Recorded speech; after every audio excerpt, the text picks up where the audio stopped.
십자가의 길 고난의 길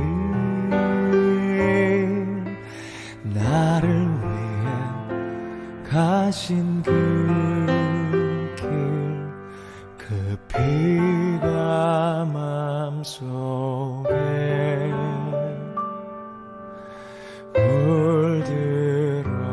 물들어가네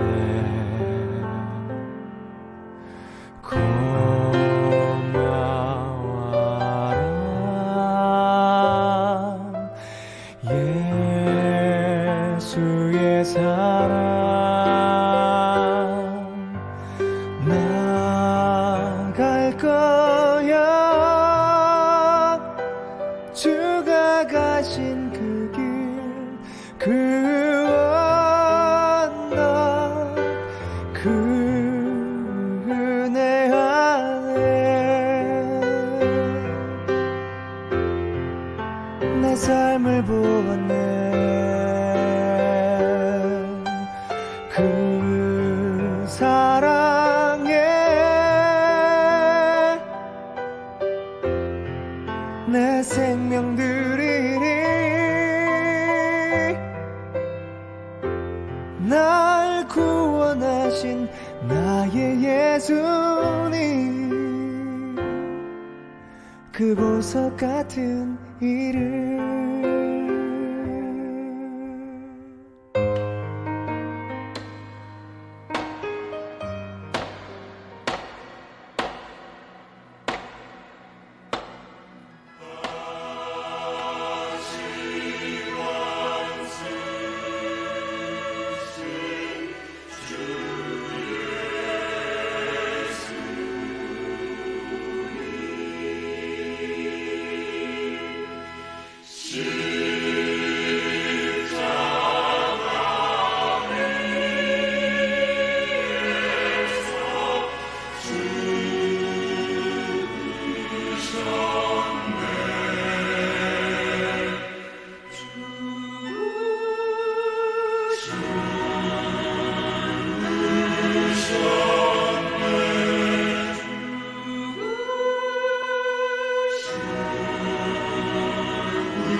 아버지여, 저들을 사하여 주옵소서.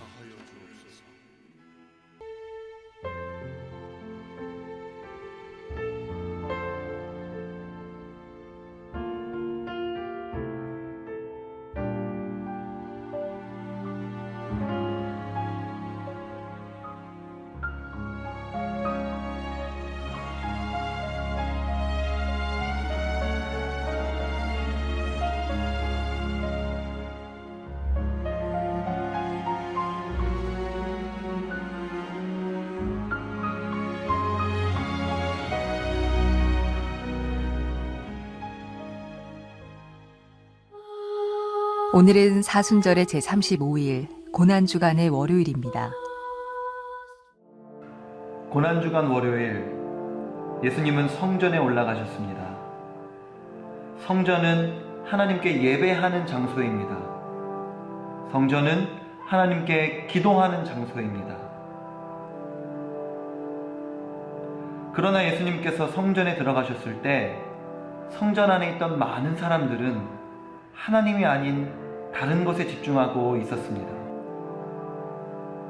그것은 바로 돈이었습니다.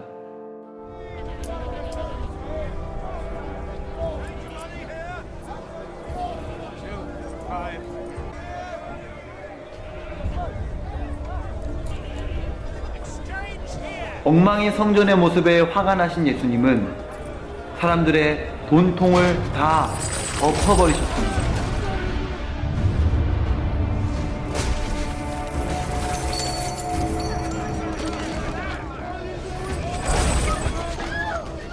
Jesus, please. Is it not written? Wait. 그리고 이렇게 외치셨습니다. Is it not written? My house My house shall be called a house of prayer. But you have made it a den of thieves. 주를 위한 이곳에 예배하는 자들 중에 그가 찾는 이 없어. 사랑의 주님, 고난주간이 시작됐습니다. 이 고난주간, 우리를 위해 살 찢기시고 피 흘리신 주님을 기억하며 당신이 베푸셨던 용서에 감사하게 하소서.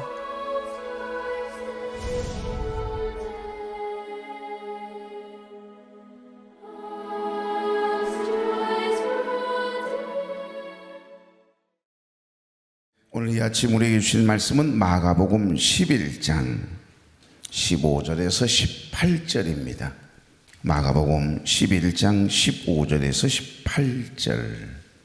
그들이 예루살렘에 들어가니라. 예수께서 성전에 들어가사 성전 안에서 매매하는 자들을 내쫓으시며 돈 바꾸는 자들의 상과 비둘기 파는 자들의 의지를 둘러 엎으시며 아무나 물건을 가지고 성전 안으로 지나다님을 허락하지 아니하시고 이에 가르쳐 이르시되 기록된 바 내 집은 만민이 기도하는 집이라 칭함을 받으리라고 하지 아니하였느냐. 너희는 강도의 소굴을 만들었도다 하시매 대제사장들과 서기관들이 들고 예수를 어떻게 죽일까 하고 꾀하니 이는 무리가 다 그의 교훈을 놀랍게 여김으로 그를 두려워함일러라. 아멘. 우리 좌우로 인사 나누죠. 좋은 아침입니다. 네, 권사회에 나오셔서 특송해 주시겠습니다.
좌우로 다시 한번 인사 나누죠. 주님의 이름으로 사랑합니다. 사순절의 마지막 주간을 우리는 특별히 고난주간이라고 부릅니다. 고난주간은 예수님의 예루살렘 입성으로부터 시작이 되지요. 그래서 사실은 엄밀히 따지면 고난주간은 오늘이 두 번째 날이 되는 겁니다. 오늘은 사순절 35일째 아침이고요. 어제는 호산나 주일이기도 하고 또 종려 주일이기도 했습니다. 고난주간에는 각 날마다 독특한 명칭과 의미가 있습니다. 예수님께서 십자가 위에서 죽으시기 전 마지막 한 주간의 행적을 따라서 이름 붙여진 각 날의 의미를 깊이 생각해보고 또 주님의 고난에 함께 동참하는 복 있는 한 주가 되기를 바랍니다.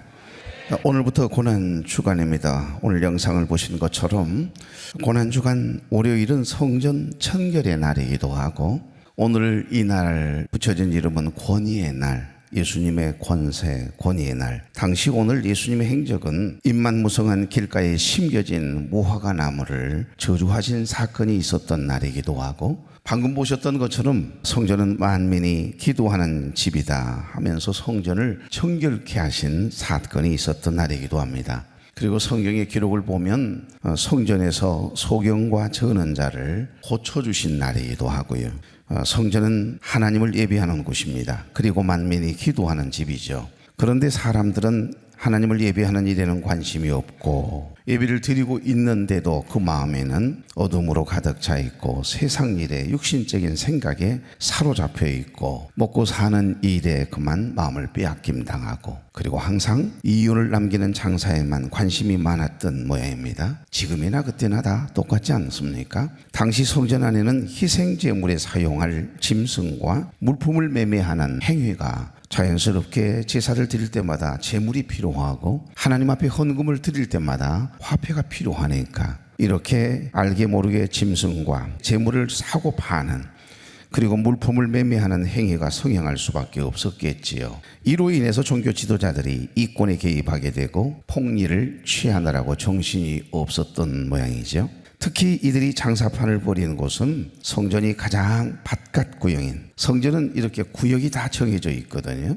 이방인의 뜰에서 장사판을 이룬 거예요. 오늘 키워드는 이방인의 뜰입니다. 우리가 여러분 알고 계신 분도 있겠지만 이 성전 청결 사건은 이방인의 뜰과 밀접한 관계가 있습니다. 예루살렘 성전은 거룩함의 정도에 따라서 출입이 제한된 구역이 정해져 있습니다. 대제사장들만이 들어갈 수 있는 지성소가 있어요. 그리고 성소와 지성소 사이에는 휘장이 가로막혀 있고 1년에 딱 한 번 대제사장만이 유일하게 들어갈 수 있는 지성소, 우리가 예배를 드릴 때마다 지성소로 들어갈 은혜의 보좌 앞으로 나아갈 담력을 달라고 기도하지 않습니까? 예수님이 번제물이 되어주시고 화목제물이 되어주심으로 인하여 이제 제사를 폐하시고 온전히 누구든지 예수 그리스도의 이름으로 고하면 하나님을 만날 수 있고 성소로 들어갈 수 있는 은혜의 보좌 앞으로 나아갈 수 있는 특별한 은총을 주셨지 않습니까? 그러나 예수님이 오시기 전 성전 안에는 성소와 지성소가 있었어요. 지성소는 1년에 딱 한 번 대속죄일 7월 10일입니다. 대제사장만이 들어가서 속죄의 기도를 드리는 거예요. 그때 이 지성소를 들어가기 전에 대제사장은 흠이 없는 염소 2마리를 가지고 하나님 앞에 먼저 번제로 제사를 드려요. 불에 태워서 연기로 드리는 제사지요. 그리고 또 한 마리는 먼 광야로 돌려보내요. 이것은 결국 죄사함을 받게 되어진 이스라엘의 죄가 사함받게 되어졌을 때 자유하게 된다라고 하는 그런 의미가 있습니다. 지성소가 있습니다. 그리고 성소는 제사장들만이 들어갈 수 있는 특별히 거룩함의 정도에 따라 출입이 제한된 뜰이 있습니다. 이스라엘 유대인 남자들만이 들어갈 수 있는 이스라엘의 뜰이 또 있었습니다. 이곳은 여인들이 들어가면 안 돼요. 남자들만이 들어갈 수 있습니다. 그 다음에는 조금 더 계단이 낮은 곳에 여인들의 뜰이 있습니다. 그 여인들의 뜰, 그리고 나서 제일 마지막 바깥쪽에 배치되어 있는 이방인의 뜰이 하나 있었거든요. 이것은 유대교로 개종하지 않는 외국인들이 하나님을 경배할 수 있도록 허용된 유일한 장소가 바로 이방인의 뜰입니다. 하지만 탐욕에 눈먼 그들은 그곳을 짐승의 울음소리와 흥정하는 고성으로 가득 채워버린 게 이게 문제가 된 거죠. 그러다 보니 하나님을 알고 싶어서 찾아온 저 타국에 생활하다가 오는 사람들, 이방인들이 조용히 기도할 자리, 그리고 그 기회를 송두리째 빼앗김당하고 만 겁니다. 여러분, 거룩한 사람들, 높은 지위에 있고 성직을 가진 사람들만 조용한 가운데 기도하고 은혜 가운데 거룩함을 유지해야 되는 건 아니잖아요. 이방인들이라도 하나님의 성전은 만민이 기도하는 집이라고 했는데 하나님 앞에 거룩함으로 구별됨으로 예배를 드려야 되는데 이방인의 뜰이라고 이 대제사장과 종교 지도자들이 자기네들이 기도하는 곳은 거룩하게 조용하게 만들고 이방인들은 무시를 하는 거예요. 그들이 조용히 기도해야 할 곳이고 하나님을 거룩한 만남을 갖는 그런 거룩한 장소로 하나님께서 구별해서 이방인의 뜰이라고 하는 곳을 정해 놓았는데 그곳에다가 장사를 할 수 있도록 허용해 줘 버린 겁니다. 그러니까 돈을 받고 보이지 않는 커넥션이 오고 가면서 이방인들도 하나님을 거룩하게 대면하고 싶고 기도하고 싶은데 그 장소를 장사판을 이루도록 허락을 해준 것이 문제가 된 거예요. 왜죠? 돈과 관련되어 있습니다. 그래서 예수님께서 장사판을 엎으신 행위는 단순히 성전에서 장사하지 말라고 하는 도덕적인 훈계가 아닙니다. 사실 대제사장들의 허락 아래 장사꾼들이 판을 벌인 곳이 왜 하필 이방인의 뜰이냐는 거죠. 이방인들도 한 영혼이고 한 생명인데 그들도 하나님 앞에 거룩함으로 나아가고 싶고 조용히 기도하고 싶은데 기도할 수 있는 공간을 자꾸 시끄럽게 하니까 그래서 장사판을 뒤집어 엎은 거예요. 우리가 주일날이든 수요일날이든 항상 우리 찬양팀들에게 그러거든요. 연습은 꼭 1시간 전에 맞춰라. 그래서 조용하게 찬양을 틀고 누구든지 성전에 들어오면 들어와서 앉는 순간 눈물이 핑 돌잖아요. 얼마나 깊은 은혜가 있습니까? 경배 찬양을 조용히 부르면서 예배 가운데로 인도하면 훨씬 더 좋겠다라고 하는 말씀을 우리 찬양팀에게 항상 하곤 합니다. 성전 문을 열고 오면 은은하게 찬양이 경음악처럼 들리고 말이죠. 그래서 지난 한 주 동안 살다가 일이 터지고 철이 찢겨진 우리 마음들 주님 앞에 내려놓고 이 예배 가운데 임재하실 주님을 기대하며 이렇게 준비하는 시간을 갖고 싶은 것이 이 목회자의 저의 마음이거든요. 그런데 여기 이방인의 뜰에다가 대제사장들이 보이지 않는 돈을 받아 이권을 챙기면서 결국 환전소를 만들고 상회를 만들어서 세상에 이방인들이 와서 기도하는 장소에 장사판을 벌여놓았으니 얼마나 화가 났겠어요. 그래서 우리 주님이 확 뒤집어 엎은 거예요. 다른 게 아닙니다. 우리 주님은 그리 분노하신 이유가 바로 여기에 있습니다. 그리고 또 한 가지는 보이지 않는 돈이 오가는 것을 그 이권이 개입되어 있는 것을 주님은 보신 거예요. 그도 그럴 것이 당시에 대제사장은 가야바였고 그 이전 대제사장은 그의 장인 안나스였습니다. 그래서 죄 없는 예수님을 신문하여 죽이려 했을 때도 현직 대제사장과 이전 대제사장이었던 안나스와 가야바가 함께 공모한 거예요. 그래서 돈과 이권과 관련되어 있는 이 장사는 모두 그들이 특혜를 주었고 보이지 않는 검은 돈이 커넥션이 오고 가고 있었음을 우리 주님은 다 아셨을 것 아니겠어요. 여러분, 명예와 이익이 관련되어 있는 곳에는 반드시 사람이 모인 곳이라면 암투가 있고 시기와 질투가 있고 이건 내 자리라는 겁니다. 갈등이 있습니다. 그러니까 누구든 돈 되는 일이라면 누구든 높은 자리에 올라가기 위해서는요 어쩔 수 없나 봐요. 은퇴한 이 대제사장 안나스가 안나스 상회를 그의 사위 현직 대제사장 가야바는 가야바 환전소를 만들어서 운영하고 있다라고 하는 말은 그때 당시에 공공연한 비밀이었습니다. 그러니까 현직 대제사장과 이전 대제사장은 이미 이권을 챙기고 있었다 이 말이에요. 그게 백성들의 소리에 마음에 이미 입술에 구전을 통해 공공연한 비밀이 되었던데 이것들 때문에 어쩌면 예수님을 죽이려고 했고 예수님이 갑작스럽게 우리의 돈줄을 끊어놓으려고 하니까 못마땅했을 것 아니겠어요. 그러니 어떻게든지 모든 것을 알고 모든 어떤 영향을 줄 수 있는 예수님을 없애는 것이 그들의 최우선의 목표가 되었겠지요. 더 예수님을 죽이려고 했고 두려워했었는지도 모릅니다. 욕심이 잉태한 즉 죄를 낳고 죄가 장성하면 사망을 낳느니라. 예수님은 이렇게 월요일 성전에 오르셨어요. 마태복음 21장 12절 13절입니다. 예수께서 성전에 들어가사 성전 안에서 매매하는 모든 사람들을 내쫓으시며 돈 바꾸는 사람들의 상과 비둘기 파는 사람들의 의자를 둘러부시고 그들에게 이르시되 기록된 바 내 집은 기도하는 집이라 일컬음을 받으리라 하였거늘 너희는 강도의 소굴을 만드는도다 하시니라. 방금 설명했던 내용이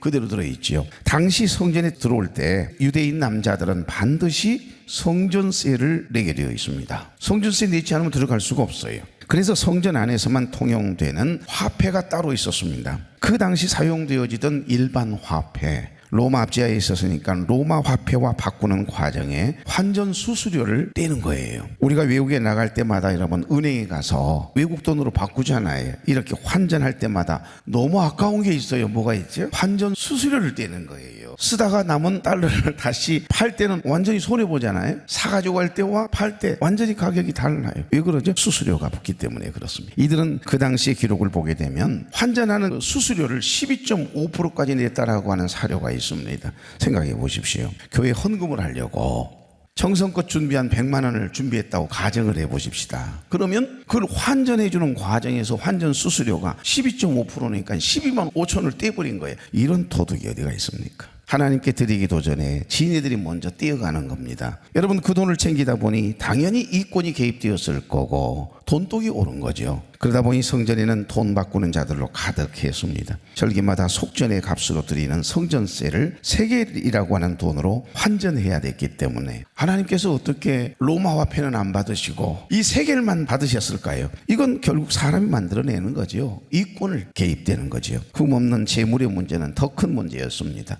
돈도 없고 가난하고 힘들게 세상에 금이야 오기야 흠없는 어린 양 하나를 같이 잠을 재우면서 키우고 또 키워서 하나님 앞에 제물을 드리기 위해서 그렇게 준비해 가지고 왔는데 이제 금실을 할 것 아니겠어요? 흠이 없는 제물이 아니면 하나님께 드릴 수가 없으니까 그 금시관과 결탁을 해서 결국 안나스 상회에서 사오지 않는 제물들은 불합격 처리를 시키는 거예요. 흠집을 잡아서. 그래서 결국에는 돈이 없고 가난한 사람들의 제물, 세상에 웃돈을 주고라도 하나님 앞에 제사 드리고 싶고 그러니 빚을 내서라도 안나스상에 가서 결국 제물을 사서 제사를 드려야만 하는 그들의 서러움과 아픔이 얼마나 속상했겠어요. 이 모든 사람들의 마음의 움직임, 그 마음의 성전이 더럽혀져 있는 것을 바라보시고 성전을 장사판을 엎으신 거예요. 이제 이해가 되십니까? 성전에서 이런 일들이 벌어지고 있었으니 예수님이 분노하시는 겁니다. 만민이 기도하는 집이 장사하는 도둑의 소굴이 되어 있었던 건 이건 도저히 용납할 수 없었던 거니까요. 성전의 주인은 우리 주님이셨으니까 성전은 그래서는 안 되는 겁니다. 우리가 이 사람은 이래서 안 되고 저 사람은 저래서 안 된다면서 끼리끼리 만약에 구별하고 밀어낸다면 이방인의 뜰을 자꾸 만들어 가지고서 그들도 조용히 하나님을 만나고 싶고 기도하고 싶은데 그들을 자꾸 예배를 드리지 못하도록 은혜를 받지 못하도록 기도하지 못하도록 만약에 방해를 한다면 어떻게 그 성전이 그 교회가 좋은 공동체라고 이야기할 수 있겠습니까? 오죽 했으면 예수님께서 종교 지도자들을 강도라고 부르시며 장사판을 뒤엎어서 장사꾼들을 쫓아내셨겠습니까? 당시 예루살렘 성전은 굉장히 화려하고 웅장한 성전의 겉모습과는 달리 방금 제가 설명드렸던 것처럼 그 안에는 차별이 있었어요. 이방인들 너희들은 예배를 드릴 자격이 없어, 이런 선민 사상이 그들에게 있었던 거고요. 장사판은 왜 하필이면 이방인의 뜰에 외국인들이 와서 그래도 나는 하나님을 섬기고 싶고 하나님 앞에 예배를 드리고 싶고 기도드리고 싶은데 왜 그곳에 장사판을 설치하도록 이권이 개입이 돼가지고 허락을 하냐고요. 남의 예배를 드리는 곳을 방해하고 안나스상의 가야바 환전소, 이해되지요? 이런 일들이 벌어지고 있으니 이 성전에서 그리고 그리스도인들의 마음에서 일어나서는 안 되는 더러운 생각들이 더럽혀진 이 성전을 바라볼 때 우리 주님이 분노하시는 겁니다. 그러니까 이 문제는 눈에 보이는 성전만의 문제가 아니고 성령의 전인 저와 여러분의 마음의 문제임을 우리에게 말씀하고 있는 겁니다. 디모데전서 6장 10절 돈을 사랑함이 일만하게 뿌리가 되나니 이것을 사모하는 자들이 미혹을 받아 믿음에서 떠나 많은 근심으로서 자기를 찔렀도다. 그래서 히브리서 기자는 히브리서 13장 5절에 돈을 사랑치 말고 있는 바를 족한 줄로 알라. 저와 여러분에게 주신 분복, 가정, 사랑하는 남편, 사랑하는 아내, 내 사랑하는 자녀들, 우리에게 보내주신 부모님들을 소중하게 여기고 이웃들을 소중하게 여기고 나와 함께 신앙생활하도록 한 공동체 이루게 하신 성도들을, 목회자들을 귀하게 여김에 있는 저와 여러분 되기를 소망합니다.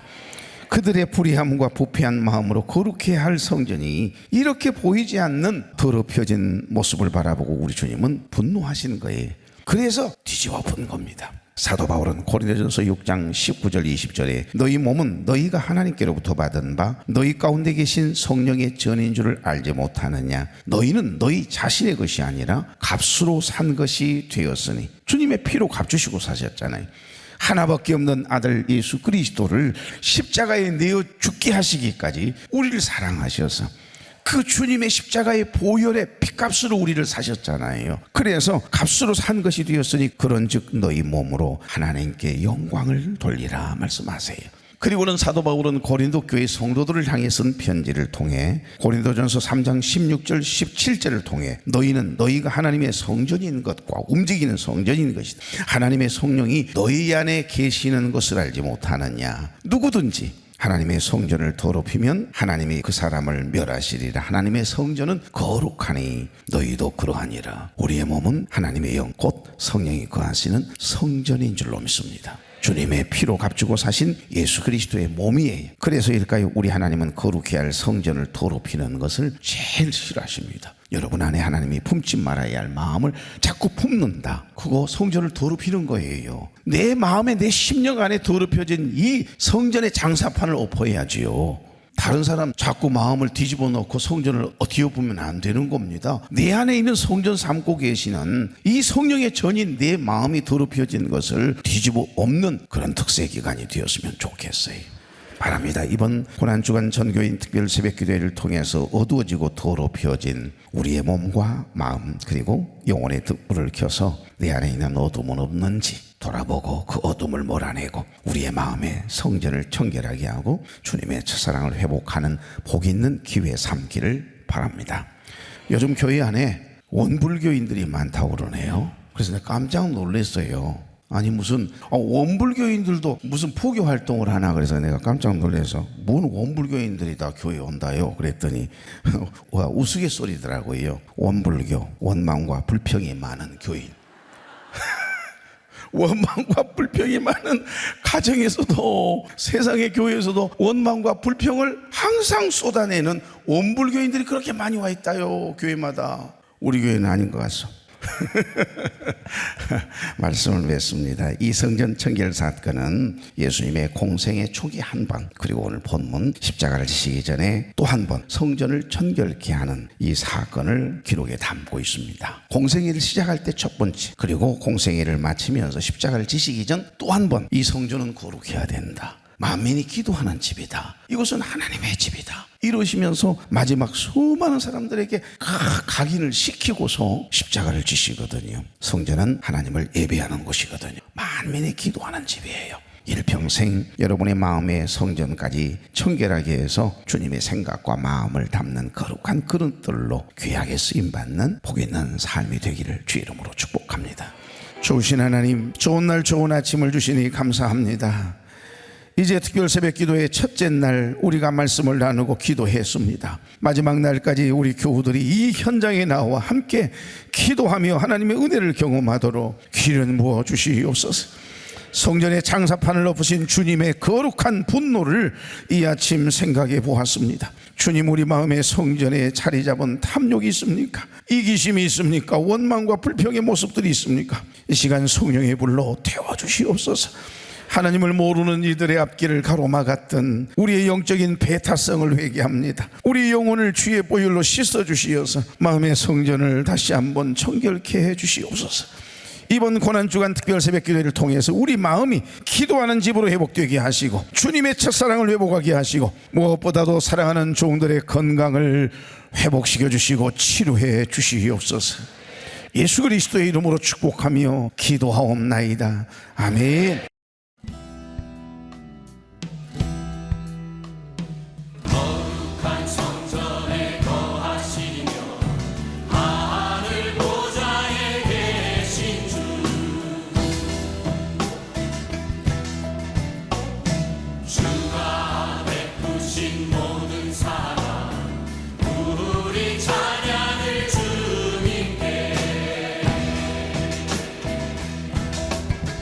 찬양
다